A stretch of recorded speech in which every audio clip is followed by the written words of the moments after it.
उड़ा दीजिए अभी,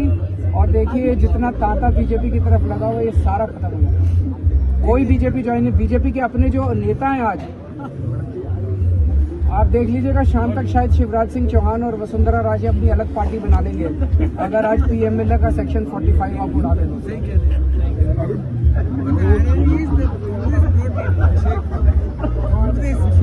आई डोंट थिंक कांग्रेस के टाइम का जो पीएमएलए उसमें सेक्शन 45 भी नहीं था, सेक्शन 50 का भी वो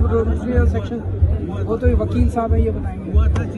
तो सुना आपने अरविंद केजरीवाल को, ये साफ तौर पर कहते नजर आए मध्य प्रदेश और राजस्थान की पूर्व मुख्यमंत्री रहे शिवराज सिंह चौहान और वसुंधरा राजे को लेकर के कि वे नई पार्टी बना लेंगे कि अगर यहां पीएमएलए की धारा 45 को खत्म कर दिया जाए। यानी कि अरविंद केजरीवाल का साफ तौर पर यह कहने का मतलब था कि जो तमाम बड़े कानून हैं जिनके चलते यहां विपक्ष के कई नेताओं की गिरफ्तारी हुई है, विपक्ष के कई नेता जिन तमाम कानून और उनकी धाराओं के चलते अलग अलग मामलों में फंस चुके हैं, अगर वे खत्म कर दिए जाएं तो आधी से ज्यादा बीजेपी खत्म हो जाएगी। खुद शिवराज सिंह चौहान और वसुंधरा राजे भी नई पार्टी बना लेंगे, ये साफ तौर पर भी कहते नजर आए। अब इस ही मुद्दे पर आखिर अब बात होने वाली है, क्योंकि बात जरूरी है। नमस्कार, SPN 9 न्यूज आप देख रहे हैं, आपके साथ मैं हूं अक्षय अग्रवाल। अमन जी हमारे साथ हमारे सहयोगी हैं, बात करेंगे अमन जी से इसी मुद्दे पर। अमन जी, जिस तरीके से ये जो जिक्र छेड़ दिया है अरविंद केजरीवाल ने वसुंधरा और शिवराज सिंह चौहान की नई पार्टी बनाने का, ये कोई नई बात नहीं है। कहीं ना कहीं अटकलें ये लगातार लगाई जा रही हैं जब से इन दोनों ही नेताओं को इनके राज्य के मुख्यमंत्री पद से हटाया गया है। क्या वाकई में इसकी संभावना है अगर लोकसभा चुनाव बीजेपी जीत जाती है और उसके बाद भी इन दोनों नेताओं को बड़ी जिम्मेदारी नहीं देती तो?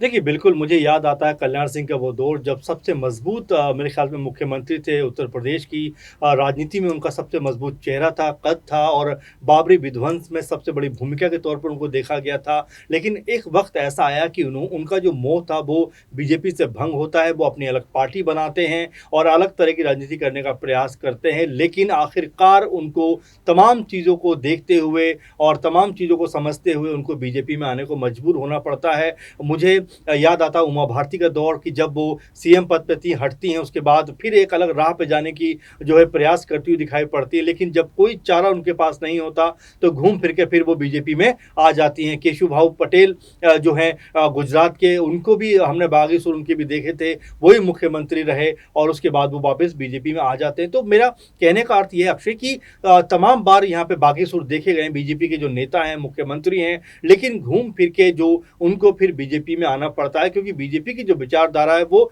बाकी पार्टियों से एकदम अलग है। इसीलिए तमाम जो पार्टियां हैं या तो ये लोग उनमें जाते नहीं, और जाते हैं तो बड़ी मुश्किल से इस विचारधारा का जो पीछा है वो छुड़ा पाते हैं। और अब ऐसे में लगातार जो खबर आ रही है कि क्या शिवराज सिंह चौहान कोई बड़ा कदम उठा सकते हैं। देखिए, अभी राजनीति को लेकर तो कुछ नहीं कहा जा सकता अक्षय कि क्या कुछ हो सकता है, क्या कुछ होने वाला। लेकिन जिस तरह से आपने वीडियो दिखाया इसमें अरविंद केजरीवाल ये बात कहते हुए दिखाई पड़ रहे हैं कि वो साफ तौर पर कह रहे हैं कि ईडी और सीबीआई के डर की वो यहाँ पर बात करते हुए नजर आ रहे हैं। वो कहते हैं कि अगर ये डर ना हो तो यहाँ पर जो वसुंधरा राजे हैं या फिर हम यहाँ पर शिवराज सिंह चौहान हैं, दोनों ही लोग यहाँ पर अपनी अलग पार्टी बना सकते हैं। वो इसलिए क्योंकि बीजेपी ने जिस तरह से इन दोनों ही नेताओं को दरकिनार किया है उससे नाराज होकर ये एक अलग रुख दिखा सकते हैं। दरअसल आप देखें कांग्रेस पार्टी का जरा सा आप एग्जाम्पल लें कि एक के बाद एक उनके बड़े चेहरे, चाहे शरद पवार हो, ममता बनर्जी हो, PS संगमा उस समय हो, इसके अलावा हम देख रहे हैं कि जो कमलनाथ का रुख अलग तरह का नजर आया। हालांकि वो अब स्पष्ट कर रहे हैं कि मैं बीजेपी में नहीं जाऊंगा, लेकिन जिस तरह की लगातार कह सकते हैं 48 घंटे से ये बात चल रही थी, चर्चाओं में वो बने हुए थे, उन्होंने कोई भी सफाई नहीं दी। लेकिन अब वो ये कहते हुए नजर आ रहे हैं कि मैं नहीं जाऊंगा। लेकिन अभी अक्षय खबर ये है कि उनके बेटे नकुल नाथ शायद बीजेपी में जा सकते हैं। तो ये पूरी की पूरी अगर कहानी आप देख रहे हैं, समझ पा रहे हैं, और क्योंकि बीजेपी इतनी ताकतवर पार्टी है, इतनी मजबूत पार्टी है कि उसके जो कद्दावर नेता हैं वो अपने नेताओं को उस मुकाम पर लाकर छोड़ती है जहां पर वो ना आगे जा सकते हैं ना पीछे आ सकते हैं। अगर उनको राजनीति करनी है तो बीजेपी की हाँ में हाँ मिलानी पड़ेगी, बीजेपी के साथ कदम से कदम मिलाना पड़ेगा। जरा सा भी उन्होंने इधर उधर किया तो उनके ऊपर मुश्किलों का पहाड़ टूटते हुए देर नहीं लगेगी। वाकई में यहाँ पर मुश्किलों का पहाड़ टूटते हुए देर नहीं लगेगी। और जिस तरीके से शिवराज सिंह चौहान की बात आई है तो सबसे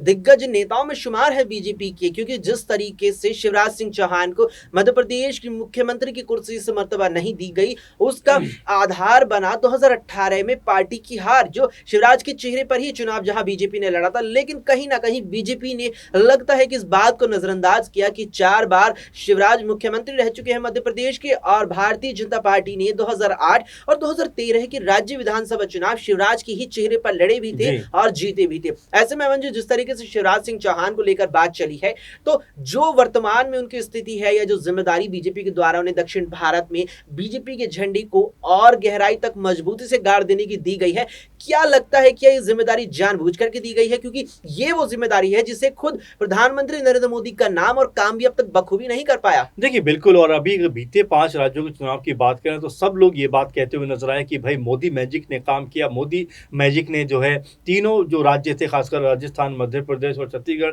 इसमें जीत दिलाई। लेकिन जिन 2 राज्यों में बीजेपी को हार मिली उसकी बात कोई नहीं करता। आखिर वो किसके चेहरे पे हार मिली इसका भी जिक्र होना चाहिए। लेकिन मध्य प्रदेश की आप अगर बात करें तो वहां पर जिस तरह शिवराज सिंह चौहान ने एक के बाद एक तरीके से ताबड़तोड़ 230 विधानसभाओं के ऊपर रैलियां की, लगातार लोगों को अपने से कनेक्ट रखा, लगातार लोगों के साथ में जुड़े रहे, और यही वजह है कि मध्य प्रदेश में एक तरीके से कहा जाए कि शिवराज सिंह चौहान को लोग बहुत पसंद करते हैं। जमीनी लेवल पे उनको मामा का खिताब प्राप्त है, और यही कारण है कि उनकी जो लोकप्रियता है उसकी जो काट है वो बीजेपी के पास नहीं है। लेकिन जिस तरह से उनको सीएम के पद से हटाया गया तो हर कोई ये कहने को, जो खासकर सियासी जानकार है, ये कहने को आतुर हो गया कि यहाँ पर बीजेपी कहीं ना कहीं अमित शाह को प्रमोट करने के लिए शिवराज सिंह चौहान का कद कम करना चाहते हैं, क्योंकि शिवराज सिंह चौहान वो चेहरा है जिनके अगर वो मुख्यमंत्री बनते अक्षय तो लगभग ये कहा जा सकता है 5वीं बार वो यहाँ पर मुख्यमंत्री बनते। इससे उनका कद जो है बहुत ज्यादा मजबूत हो जाता, और हो सकता है आने वाले वक्त में वो पीएम पद के भी एक बड़ा चेहरा बनते हुए नजर आते, क्योंकि पीएम मोदी के बाद आखिर कौन बीजेपी से बड़ा चेहरा बनता, तो उसमें कहीं ना कहीं शिवराज सिंह चौहान भी इस रेस में नजर आते। लेकिन उससे पहले ही उनका पत्ता पूरी तरह साफ कर दिया गया, और जिस तरह से आपने कहा कि साउथ की वो राजनीति करते हुए दिखाई पड़ते हैं, और वहां पर पीएम मोदी का भी मैजिक नहीं चलता है। मिजोरम से लेकर तेलंगाना तक हमने देखा दोनों जगह बीजेपी बुरी तरह से हारती है, इक्का दुक्का सीटें मिलती हैं, और ये बताता है कि जिन राज्यों में जब कह सकते हैं कि बीजेपी का कोई वर्चस्व रहा नहीं है, वहां पर आखिर पीएम मोदी का जो मैजिक है वो क्यों नहीं चलता, ये बड़ा प्रश्न। और जहां पर इतनी ह्यूज और इतनी बड़ी जीत जो कह सकते हैं कि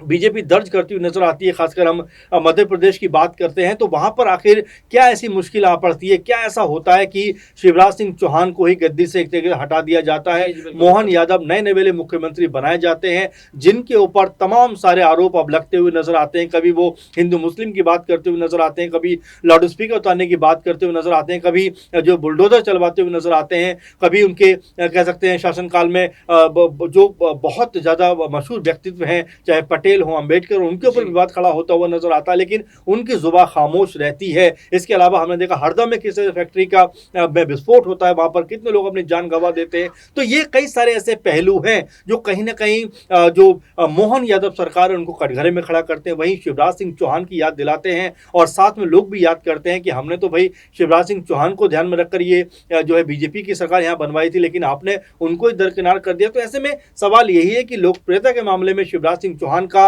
कोई सानी नहीं है मध्य प्रदेश में, और यही वजह है कि तमाम जो जानकार सियासत के हैं वो ये कहते हैं कि शिवराज सिंह चौहान कभी भी कोई भी बड़ा खेल मध्य प्रदेश में कर सकते हैं। बिल्कुल, यहाँ पर शिवराज सिंह चौहान कभी भी कोई भी बड़ा खेल मध्य प्रदेश में कर सकते हैं, क्योंकि इसी ही मध्य प्रदेश के 4 बार वे मुख्यमंत्री रह चुके हैं और 16 सालों से भी ज्यादा वक्त तक सीएम की कुर्सी पर काबिज रहे हैं। ऐसे में मुझे जिस तरीके से बात चल रही है शिवराज सिंह चौहान को लेकर के, तो पड़ोसी राज्य राजस्थान की महारानी कही जाने वाली वसुंधरा राजे पर मैं